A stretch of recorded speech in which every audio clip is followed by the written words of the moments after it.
Ele era o homem mais temido pelos cristãos. Ele não queria apenas prendê-los, ele queria apagar o nome de Jesus da história. Mas em um único segundo, o caçador se tornou a presa.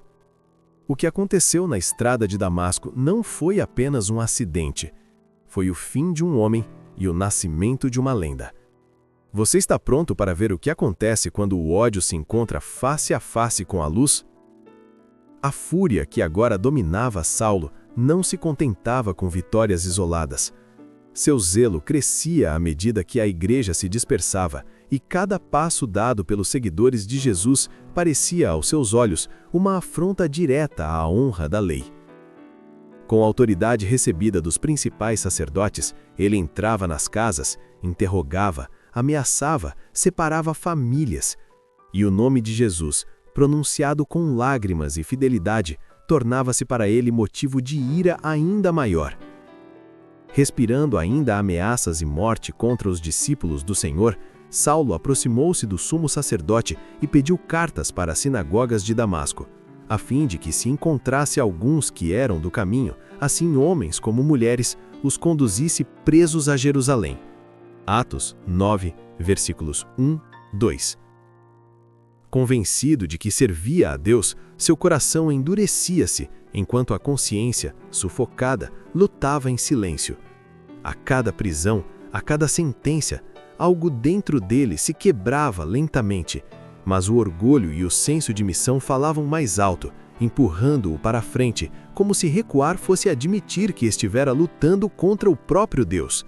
Assim, Saulo partiu em direção a Damasco, levando consigo a certeza de estar cumprindo um dever sagrado. O caminho parecia comum, o céu claro, o passo firme, mas dentro dele havia um conflito que não encontrava descanso.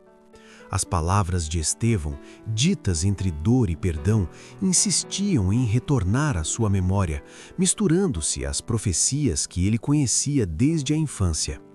Ele avançava decidido, sem perceber que cada quilômetro o aproximava não apenas da cidade, mas de um encontro que mudaria para sempre o rumo de sua vida. O perseguidor seguia confiante, certo de que sua causa era justa, ignorando que o mesmo Deus que ele julgava defender preparava-se para revelar-se de forma irresistível.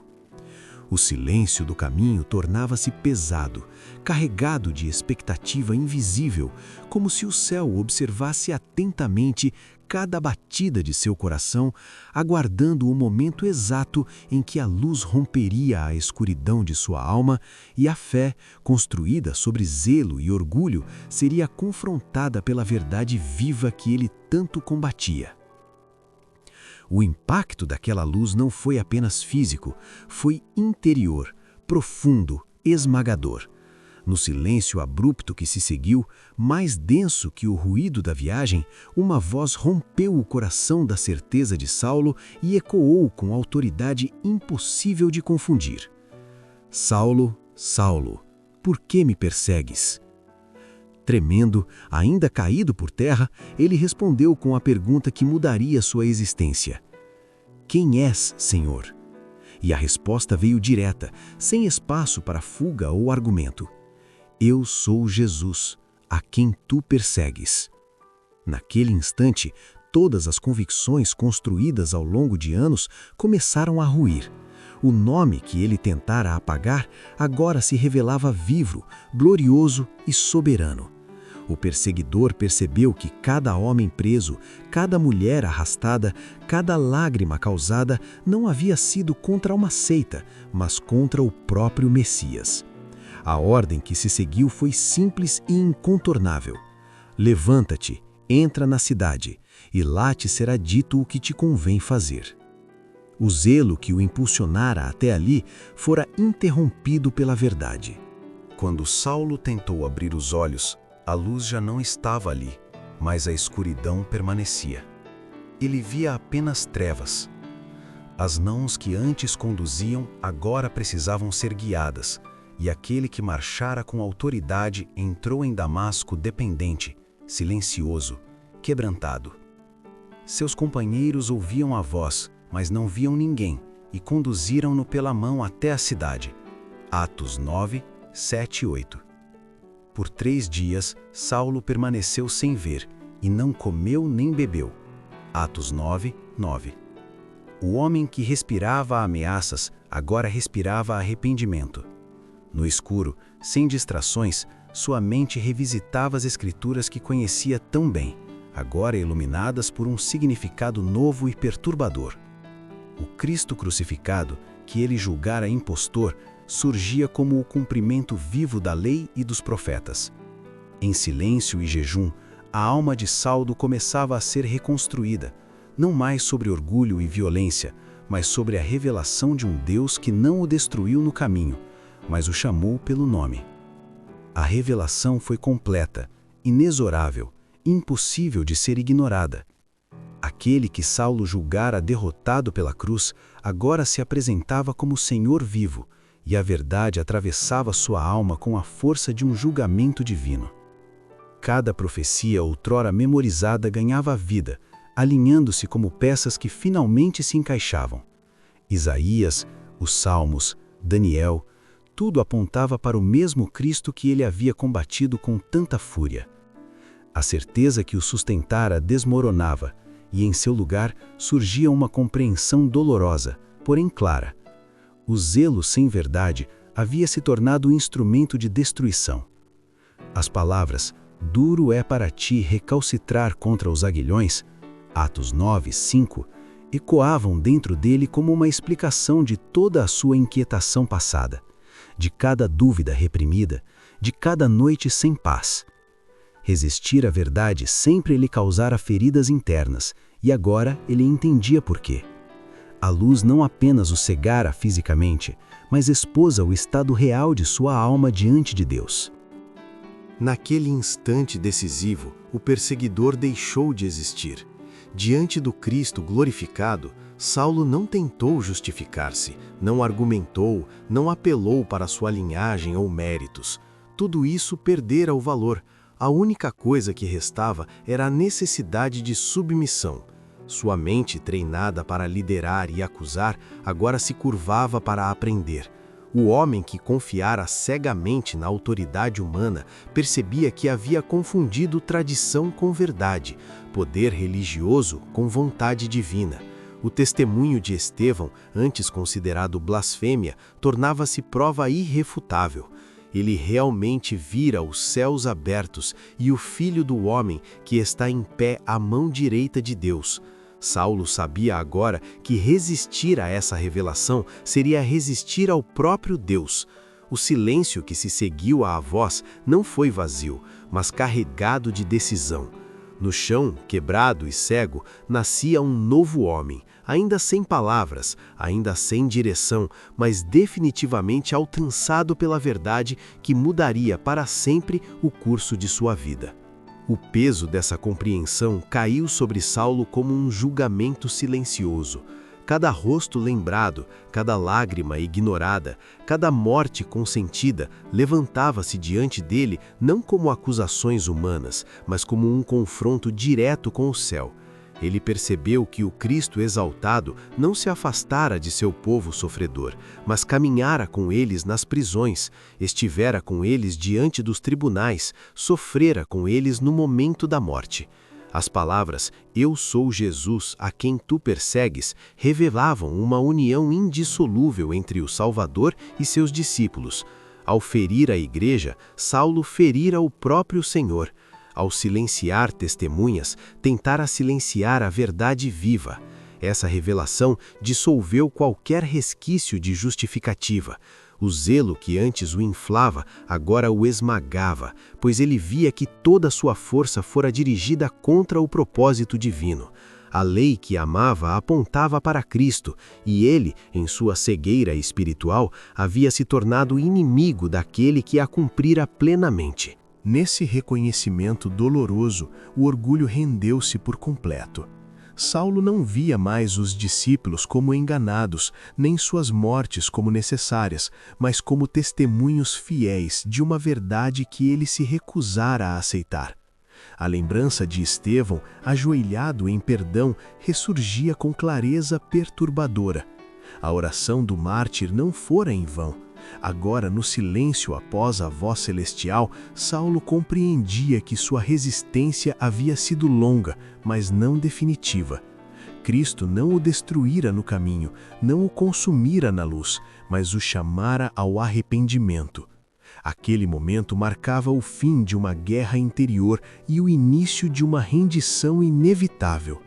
O perseguidor, ainda prostrado, ainda cego, começava a aprender que a autoridade suprema não vinha do sinédrio nem das tradições, mas do Cristo vivo que reina no céu e se revela com misericórdia até mesmo àquele que o combateu com mais fúria. Naquele estado de completa dependência, Saulo iniciou a mais longa jornada de sua vida sem mover um passo sequer.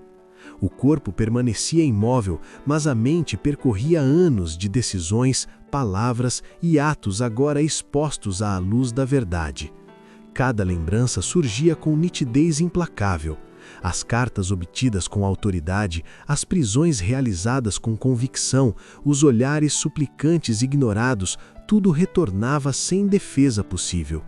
A cegueira física tornara-se símbolo perfeito de sua antiga condição espiritual. Ele compreendia agora que, enquanto julgava ver com clareza, caminhara nas mais densas trevas.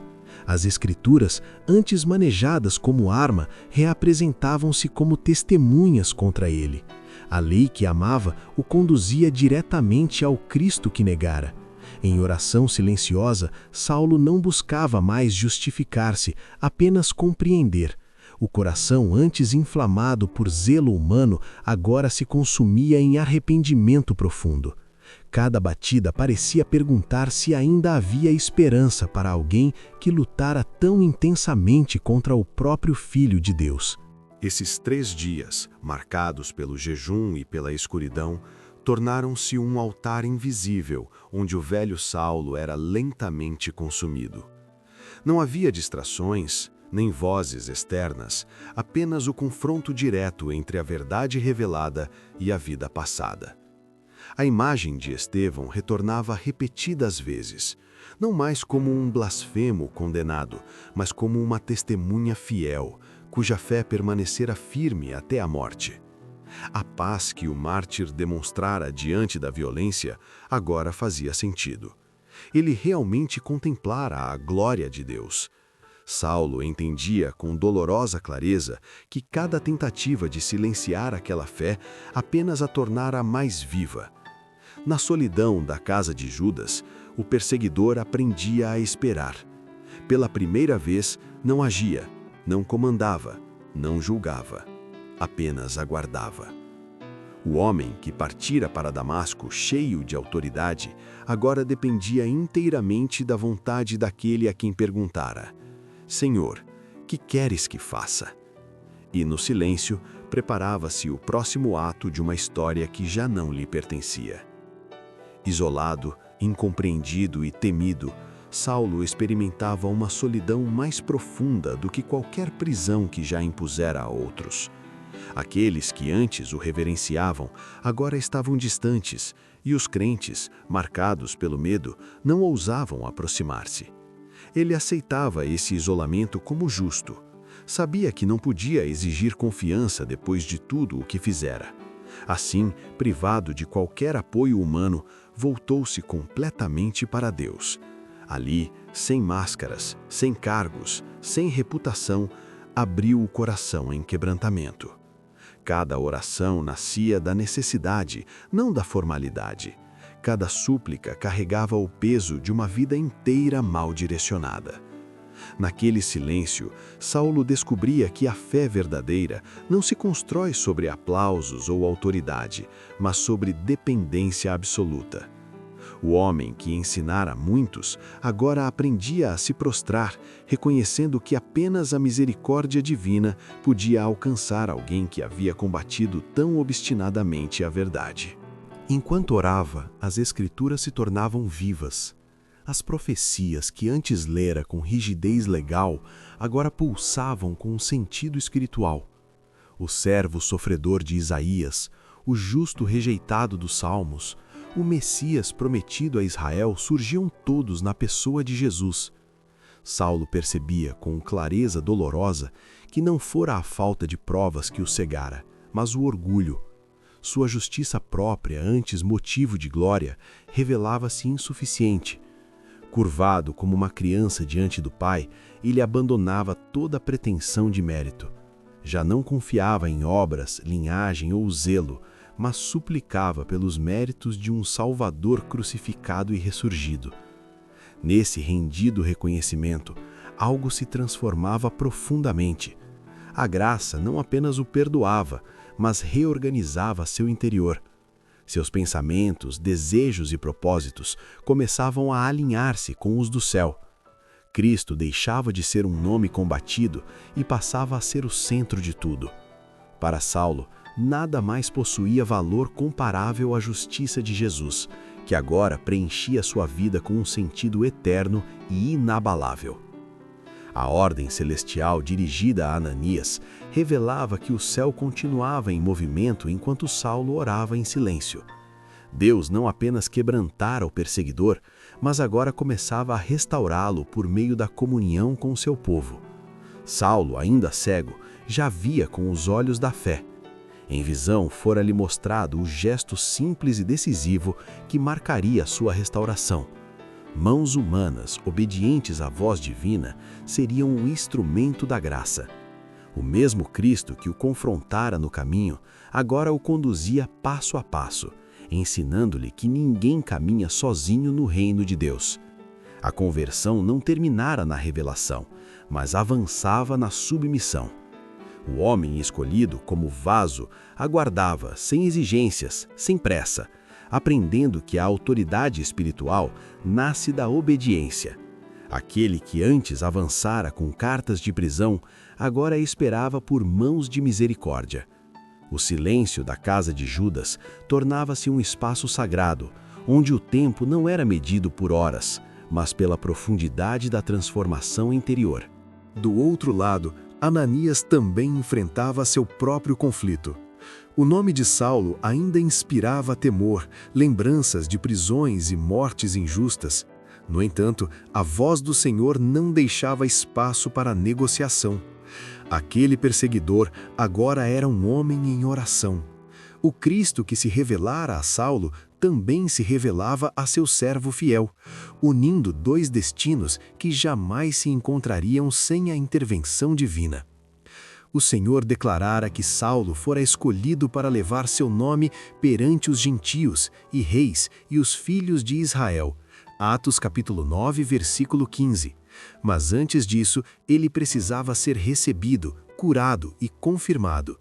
Assim, o plano avançava em perfeita harmonia.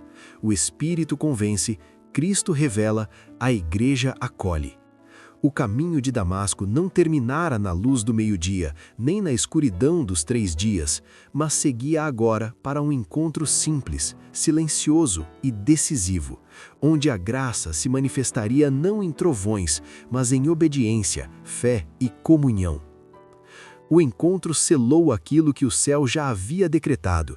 Quando Ananias pronunciou, "Irmão Saulo", uma palavra simples rompeu definitivamente o passado. Não era mais perseguidor, não era mais inimigo, não era mais uma ameaça, era irmão.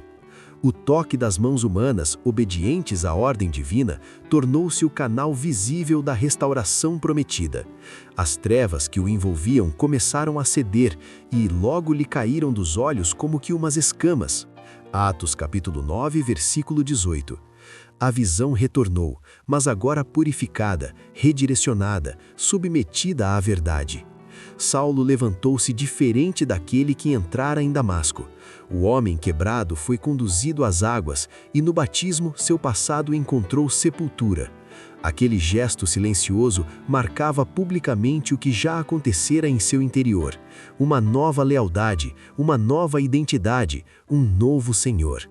O nome de Jesus que antes ele tentara apagar, agora se tornava o centro de sua vida. Nesse ato, ficava estabelecido um princípio que moldaria toda a sua caminhada futura. Cristo, que o encontrara de forma direta e irresistível, escolheu integrá-lo à comunhão de sua igreja. O mesmo Senhor que falara do céu, confirmou, por meio de seus servos na terra, o chamado e a restauração do convertido.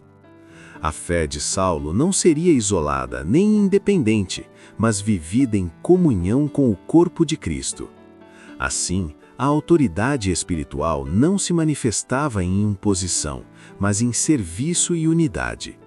O perseguidor transformado passava a aprender o caminho da submissão e do envio.